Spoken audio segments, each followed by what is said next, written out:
பகவத்கீதையில் 6வது சாப்டரில் 41வது ஸ்லோகம்.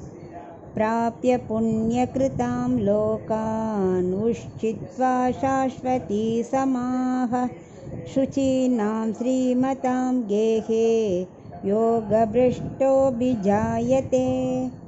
இப்போ இதுக்குள்ள அர்த்தத்தை பார்க்கலாம். கண்ணன் சொல்லின்னு இருக்கார், அவனோட சந்தேகத்தை தீர்த்துன்னு இருக்கார் இல்லையா. அவர் சொல்கிறார், சப்போஸ் யோகாபியாசம் ஆரம்பிச்சுட்ட, ஆனால் கொஞ்சம் பண்ணிகிட்டே இருக்க, நடுவில் உனக்கு திடம்னு இது விட்டுட்டு நம்ம சொர்க்கத்துக்கு போகிற அந்த யாகத்தை பண்ணலாம் அப்படின்னு தோணி நீ சொர்க்கத்துக்காக பூஜை பண்ணால் நானும் அதை உனக்கு கொடுத்துருவேன், சொர்க்கத்தை கொடுத்துருவேன். நீ அதை நன்னா அங்கே என்ஜாய் பண்ணு, எவ்வளோ வருஷம் வேணுமோ என்ஜாய் பண்ணலாம். அந்த சொர்க்கத்தில் உனக்கு எவ்வளோ புண்ணியம் இருக்கோ அது வரைக்கும் நீ என்ஜாய் பண்ணலாம்.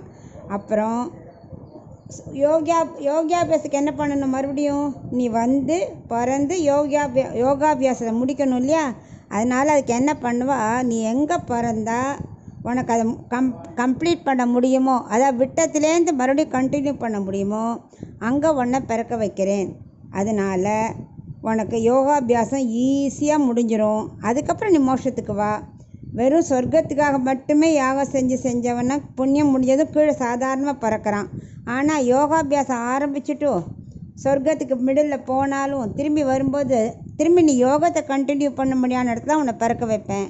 அதை முடிஞ்சு நீ மோட்சத்துக்கு வந்துடலாம். நீ அவ்வளவு கிளாரிஃபிகேஷன் பண்ணுறார் யோகாபியாசத்துக்கு எவ்வளோ இம்பார்ட்டண்ட்டுன்னு. ஸோ நீ பாதியில் விடுறோமே கவலைப்பட வேண்டாம். எங்கே விட்டாலும் மறுபடியும் ஒன்று விட்டதுலேருந்து கண்டினியூ பண்ணுறதுக்கு எங்கே உனக்கு வசதியாக பிறந்தா முடியுமோ அந்த இடத்துல உன்னை பிறக்க வைப்பேன் அப்படிங்கிற கிருஷ்ணன்.